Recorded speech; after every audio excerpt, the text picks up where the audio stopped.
Enterprise is calling all of our partners to action to make all affordable housing green within this decade by 2020. Next generation of housing is going to have to consider what are the economic impacts of housing at large and housing for that community. What are the economic impacts to the resident? Low-income families are being squeezed. We can't afford to wait. We need to provide lasting solutions that respond to the current economic and housing crisis in this nation, and green affordable housing can help us get there. Green housing is housing that has been designed and is being operated in a way so as to reduce its environmental impact on both the residents who live in the buildings and in the larger environment. The sector of society that is first going to become 100% all green is affordable housing. We have great examples of green affordable housing around the country. Over the summer of 2011, we convened developers in various cities just to hear what's working and to listen to some of the challenges that still exist for them to try and do what they want to do in the realm of green. And also to begin exploring what are those innovative solutions that seem to be taking shape and really get to 2020 successfully.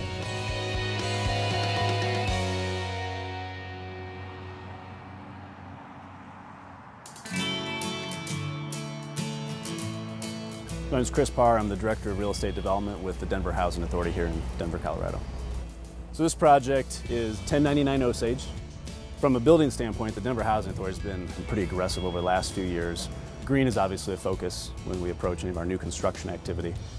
It's not just about building an energy efficient, beautiful building. It's really much more of a holistic sustainability approach that we're trying to apply. It's been exciting here with our South Lincoln redevelopment where we simply ask the question, how would your life get better? What is meaningful as far as life change beyond the unit? At a site such as this in South Lincoln, we're on rail. Obviously have a bus circulator, bringing a bike share system. There's going to be several multimodal solutions available to the residents here. So right now we're at our Benedict Park Place redevelopment. We are in our community garden. What we thought was just adding a small feature has turned into a very big amenity. My name is Joni Frascas and I am a resident here at Benedict Park Avenue. So this was my first time experiencing the garden on my own, and it's been very beneficial. I'm enjoying it because it's been good meditation and it's been profitable to me to see everything grow that I planted. We're shooting for net zero.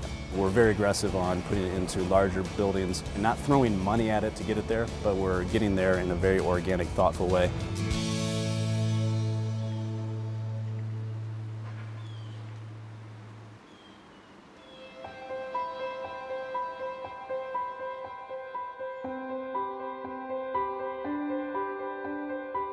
My name is Bridget Helvey, and I'm the property manager here at Capuchin Apartments.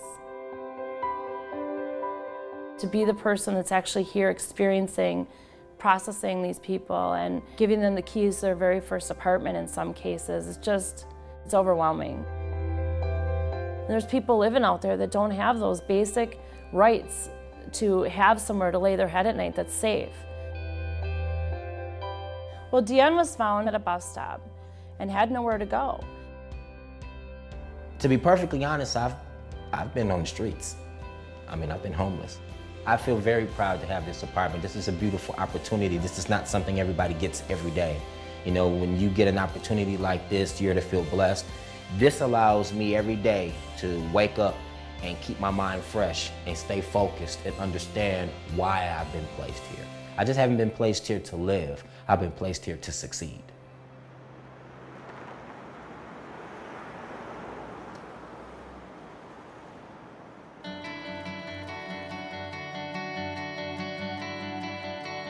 I'm Stephen Adipit with Methuen. We're a multidisciplinary planning and design firm based in Seattle, Washington, and we're at High Point.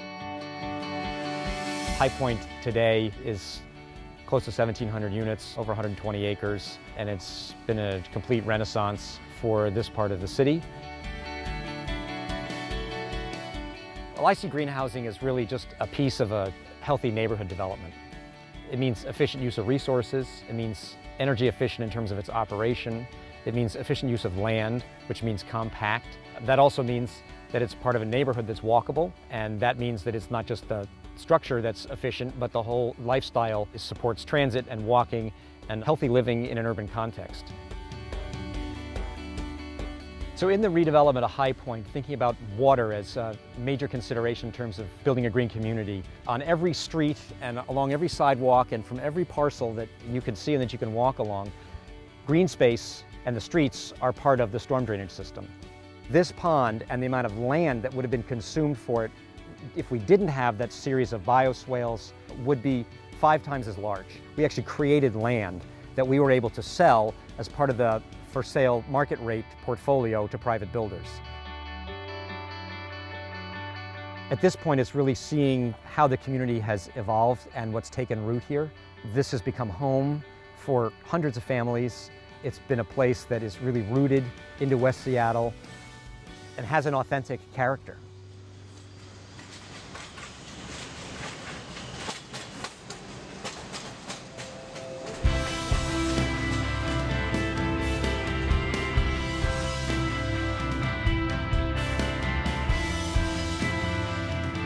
My name is Joanne Page. I'm the CEO of the Fortune Society. The new building is called Castle Gardens. Our goal was a beautiful green building for 2 reasons. One is for the health of the people who live here, but the other was to give a model and do it within a budget. We have a population that's really challenged in terms of health. It's a poor population. It's people who have histories of poor medical care.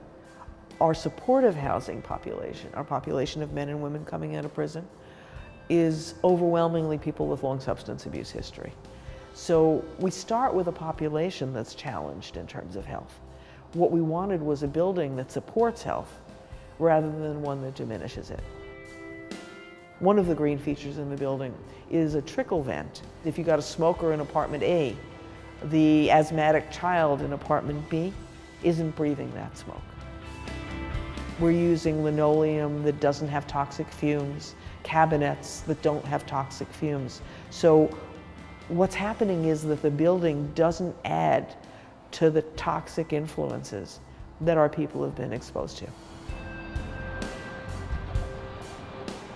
This is a great feature having in the building, just for the communal space to be able to come up here. And it's weird looking around and realizing that you're in Harlem. Looking around and seeing no other green roofs, you realize how beautiful a space this is. It's really a treasure in the middle of Harlem. It's a good social investment in 2 ways. One is, in many cases, it saves money. And the other, it's an investment in having a healthy community. You can't have a city like New York, where only the very wealthy can afford to live, and still have a city that has the vibrance and the soul of New York City.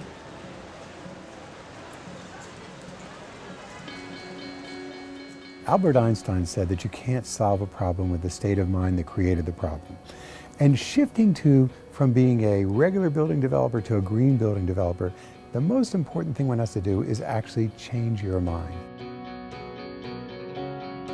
You never really know until you jump in and try it. You just need to decide that sustainability and green building is who we are. Once you get started, like everything else, you'll take a step at a time, and you'll realize that there are plenty of people around to help you to get it done the right way, and that every step you take will be rewarded with a nice return to you and your tenants. People with little financial means have so much to gain. For them, a lower utility bill is meaningful. That is real money. That is more food they can feed their family. We have the solutions to create these amazing cities for the future, and we can get started on it today, and we need to. The affordable housing industry can lead the way on just rethinking the way we build and rebuild our communities.